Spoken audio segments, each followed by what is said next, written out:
Hello అండి. Welcome to our channel. ఈరోజు వీడియోలో మనము అరటిపండు తినేసి తొక్కల్ని అలాగ వేస్ట్‌గా డస్ట్‌బిన్‌లో పడేస్తూ ఉంటాం కదా! అలా పడేయకుండా ఆ వేస్ట్‌గా పారేసేటువంటి బనానా తొక్కలతోటి మనం చెట్లకు ఉపయోగపడేటువంటి అద్భుతమైన ఫర్టిలైజర్‌ని ఏ విధంగా ప్రిపేర్ చేసుకోవాలో నేను వీడియోలో చూపించబోతున్నానండి. ఈ అరటి తొక్కలు వేస్ట్‌గా పడేయకుండా వాటితోటి మనం ఫర్టిలైజర్‌ని ప్రిపేర్ చేసి ఒక 15 డేస్‌కి ఓసారి మనం మొక్కలకి ఇచ్చామంటే మొక్కలనేవి చాలా బాగా పెరుగుతాయండి. మరి ఈ అరటి తొక్కలతోటి ఫర్టిలైజర్‌ని ఏ విధంగా ప్రిపేర్ చేసుకోవాలో వీడియోలోనికెళ్ళి చూసేద్దాం రండి. ఓకే అండి. నేనిక్కడ కొన్ని బనానా తొక్కలనైతే తీసుకున్నాను. చూసారు కదా! ఈ తొక్కల్ని మనము వేస్ట్‌గా పడేయకూడదండి. అలా డస్ట్‌బిన్‌లో పడేసే కన్నా కూడా, ఈ విధంగా మనకి మొక్కలకు ఉపయోగపడే విధంగా మంచి అద్భుతమైనటువంటి హోమ్ మేడ్ ఫర్టిలైజర్‌నైతే ప్రిపేర్ చేసుకోవచ్చండి. చక్కగా మనం ఇలాగా అరటిపండ్లు మార్కెట్ నుంచి తెచ్చుకొని తినేసి, ఆ తొక్కల్ని వేస్ట్‌గా డస్ట్‌బిన్‌లో అయితే పడేస్తామండి. అలా పడేయకుండా వీటితోటి మనం మొక్కలకు ఉపయోగపడేటువంటి మంచి ఫర్టిలైజర్‌నైతే ప్రిపేర్ చేసుకోవచ్చండి. ఇలా తీసుకున్నటువంటి ఈ అరటి తొక్కల్ని నేను వీడియోలో చూపిస్తున్న విధంగా సిజర్ తోటైతే ఇలా ముక్కలుగా కట్ చేస్తున్నానండి.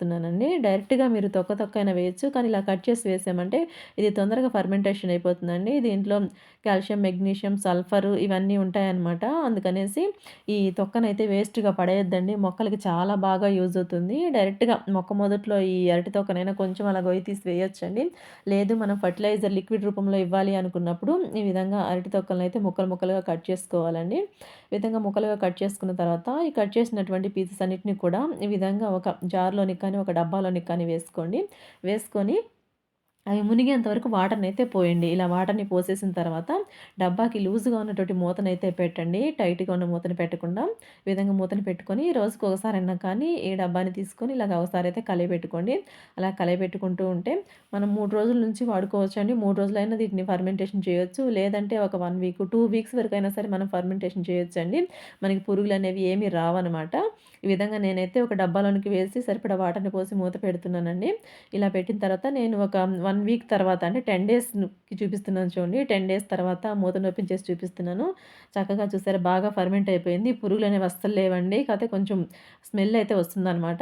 ఈ విధంగా ఈ బనానా పీల్లు వాటర్‌లోకి అంతా కూడా వీటిలో ఉన్నటువంటి పోషకాలన్నీ కూడా వాటర్‌లోనికి వచ్చేసాయండి. ఇప్పుడు వీటిని మనం ఈ విధంగా స్ట్రెయిన్ చేసుకుందాము. ఇలాగ స్ట్రెయిన్ చేసిన తర్వాత చూడండి ఈ తొక్కలున్నాయి కదా! ఇవి కూడా వేస్ట్‌కి పడేయొద్దండి. మనం కంపోస్ట్‌లో వేసుకోవచ్చు. ఈ తొక్కల మీద కూడా కొన్ని వాటర్‌ని పోసేసి ఈ విధంగా అయితే చేస్తున్నానండి. చూసారా మనకి ఈ విధంగా ఫర్టిలైజర్ అయితే వచ్చింది. దీన్ని డైరెక్ట్‌గా మొక్కలకైతే ఇవ్వొద్దండి. వీటిలో కొంచెం నార్మల్ వాటర్‌ని మళ్ళీ కలిపి డైల్యూట్ చేసుకోవాలి. అంటే ఒక లీటర్‌కి మనం 5 లీటర్ల వరకైనా కలుపుకోవచ్చండి. ఈ విధంగా ఈ బనానా ఫెర్టిలైజర్‌కి నార్మల్ వాటర్‌ని కొన్ని కలుపుకొని ఈ విధంగా మిక్స్ చేసుకున్న తర్వాత ఇప్పుడు వీటిని మనం కొంచెం కొంచెంగా మొక్కలకి పోసుకోవటమే. ఏ మొక్కలకైనా మనం ఇవ్వొచ్చండి.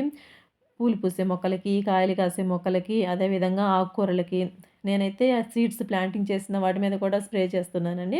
ఈ విధంగా మనము బనానా తొక్కతోటి అద్భుతమైనటువంటి హోమ్‌మేడ్ ఫర్టిలైజర్‌నైతే ప్రిపేర్ చేసుకోవచ్చు. ఓకే అండి. చూసారు కదా! వేస్ట్‌గా పాడేసేటువంటి బనానా పీల్ తోటి మనం అద్భుతమైనటువంటి హోమ్‌మేడ్ ఫర్టిలైజర్‌ని ఏ విధంగా ప్రిపేర్ చేసుకున్నామో, నెక్స్ట్ టైమ్ నుంచి మీరు కూడా ఈ తొక్కలనేవి పడేయకుండా ఇలాగా అద్భుతమైనటువంటి ఫర్టిలైజర్‌నైతే ప్రిపేర్ చేసుకొని మొక్కలకైతే ఇవ్వండి. అయితే దీన్ని ఒక 15 డేస్‌కి ఒకసారి ఇవ్వాలండి. అలాగే మార్నింగ్ టైమ్‌లో మాత్రమే ఇవ్వాలనమాట. ఓకే అండి. చూసారు కదా! Banana fertiliser. ఈ వీడియో కనుక నచ్చినట్లయితే వీడియోకి ఒక లైక్ చేయండి. అలాగే మీకు గార్డెనింగ్ ఇష్టమైనట్లయితే మరిన్ని గార్డెనింగ్ వీడియోస్ కోసం మన ఛానెల్‌ని సబ్స్క్రైబ్ చేసుకొని పక్కన బెల్ సింబల్‌ని క్లిక్ చేయండి. Thanks for watching our video.